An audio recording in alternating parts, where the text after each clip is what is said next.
Hello everyone. दोस्तों, इस video में बात करने वाला हूँ कुछ ऐसे पार्ट की जो कि हम इग्नोर करते हैं एग्जामिनेशन में, और इन चीज़ों पे इम्प्रूव कैसे करना है, इन चीज़ों को इम्प्रूव कैसे करना है, इन पे वर्क कैसे करना है, इसके रिगार्डिंग वीडियो में डिस्कशन करेंगे। सबसे पहला पार्ट है कि लैंग्वेज का अपना एक इम्पॉर्टेंट रोल है हर स्टेट में। ये एक डिफरेंट सब्जेक्ट है अपने आप में, जो कि लैंग्वेज के रिगार्डिंग कवर किया जाता है। तो आपको अगर अच्छा स्कोर करना है या एग्ज़ामिनेशन को क्रैक करना है तो कुछ चीज़ें ऐसी हैं जो कि हमें प्लान आउट करनी होंगी। अब सिर्फ लॉ पढ़ना या लॉ को ग्रैब करना, मतलब कुछ पॉइंट्स ये भी हैं कि वो नो डाउट इम्पॉर्टेंट पार्ट है, but in addition to that thing हमें इस पे वर्क करना होगा लैंग्वेज वाले पार्ट पे, ताकि जैसे अगर हम लॉ पढ़ते हैं, लॉ भी तो एक लैंग्वेज है, वो भी इंग्लिश यूज़ होती है वहाँ पे। आपको चीज़ें समझने में मुश्किल तब आती है अगर लैंग्वेज का होल्ड अच्छा नहीं है, और इन स्पेसिफिक चाहे रीजनल लैंग्वेज है या इंग्लिश है, जो मेजॉरिटी स्टेट्स में एज अ सेपरेट लैंग्वेज है, इसको इम्प्रूव करने का तरीका मैं बताने वाला हूँ। आप इन पॉइंट्स को इम्प्लीमेंट कीजिए ताकि आप अच्छा स्कोर कर पाएँ आने वाले एग्जामिनेशन में। दोस्तों, हर चीज़ स्टार्ट की जाती है स्टेप बाय स्टेप। अगर आप 10 घंटे लैंग्वेज पे लगाएंगे तो लॉ मिस आउट होगा, और अगर आप 10 घंटे लॉ पे लगाएंगे तो लैंग्वेज कहीं ना कहीं कॉम्प्रोमाइज़ हो रही है। तो हमें वर्क कैसे करना है? Start reading short paragraphs. किसी भी न्यूज़पेपर में, चाहे आप रीजनल लैंग्वेज इंप्रूव कर रहे हैं या आप चाहते हैं कि इंग्लिश इंप्रूव हो, स्टार्ट रीडिंग शॉर्ट पैराग्राफ्स।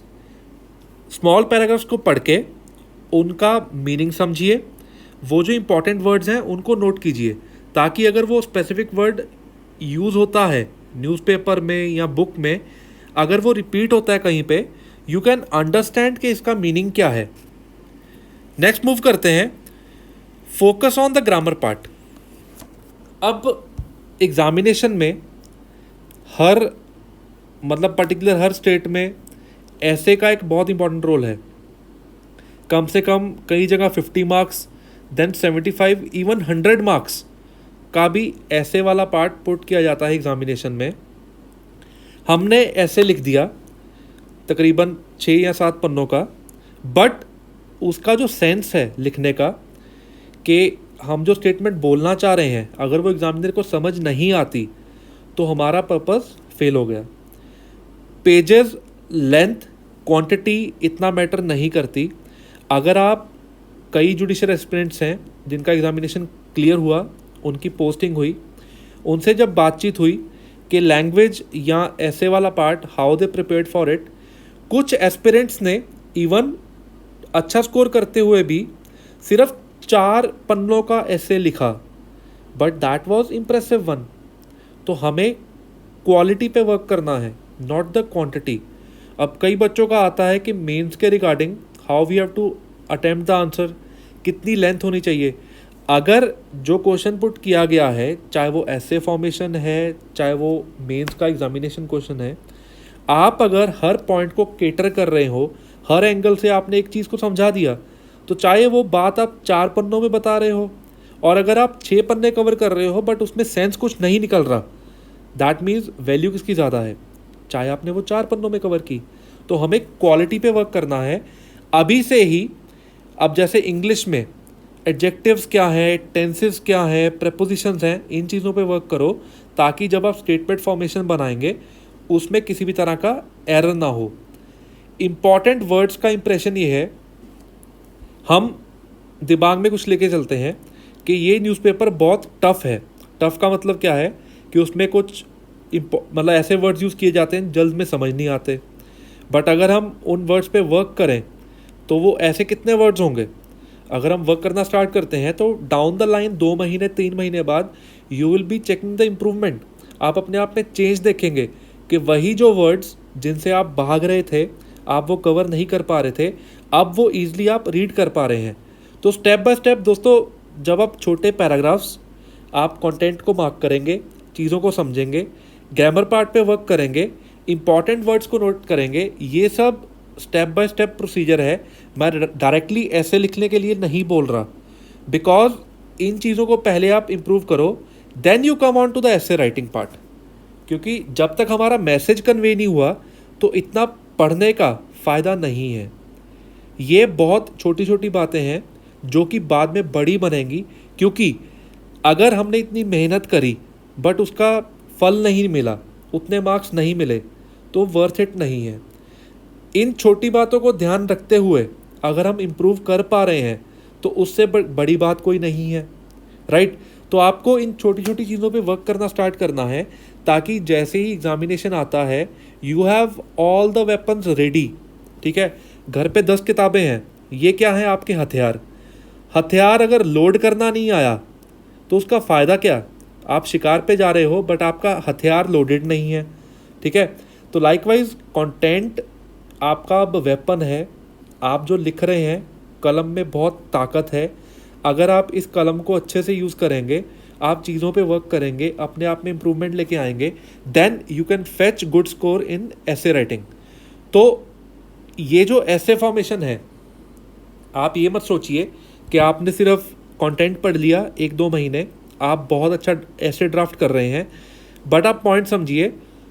कुछ ऐसे टॉपिक्स रहते हैं जो नॉर्मली ज़्यादातर स्टेट्स में पुट किए जाते हैं। सोशल इश्यूज़ हैं, इकोनॉमी के रिगार्डिंग है। इन सब पॉइंट्स पे आप कम से कम 10-12 एसेज अपने खुद के ड्राफ्ट कीजिए, जिसकी लेंथ होगी कम से कम 6 से 8 पन्नों की।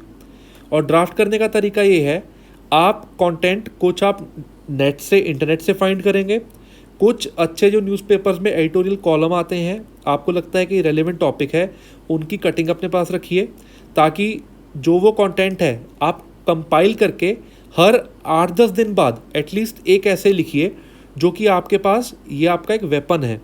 आपके पास ये स्टोरेज होनी चाहिए कि एग्जामिनेशन के पहले आपने 10-12 ऐसेज खुद लिखे हैं, then you will be getting an idea कि ऐसे लिखना कैसे है, क्या क्या इंपॉर्टेंट कंटेंट कवर्ड है।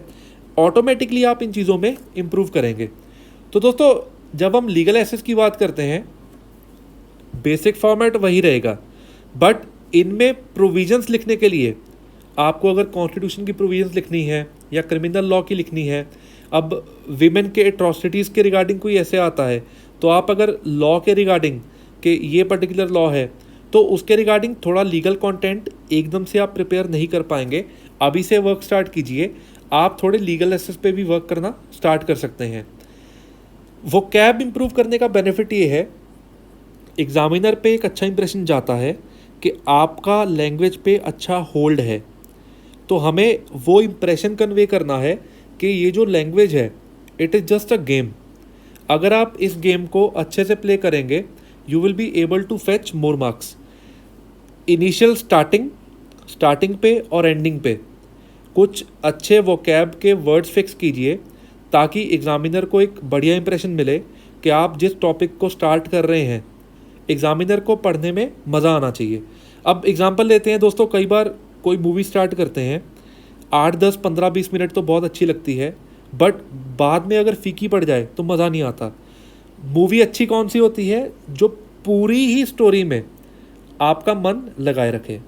तो लाइकवाइज ये जो ऐसे है, this is like a story, कि आप एग्जामिनर को बता रहे हैं कि आपका थॉट प्रोसेस क्या है, कि ये टॉपिक के रिगार्डिंग आपके व्यूज़ क्या हैं।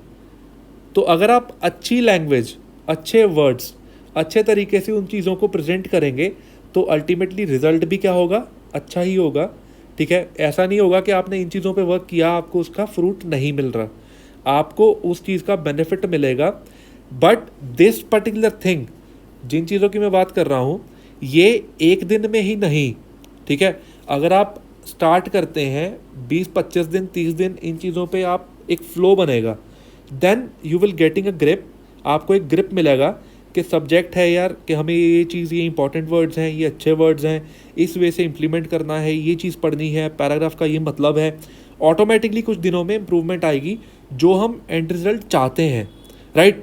तो दोस्तों, इन चीज़ों पे आज ही वर्क करना स्टार्ट करो, टाइम वेस्ट मत करो, इन चीज़ों पे वर्क करना स्टार्ट करो, ताकि जब एग्ज़ामिनेशन आए आप ऑलरेडी अच्छे से तैयार रहें एग्ज़ामिनेशन में अटेम्प्ट करने के लिए।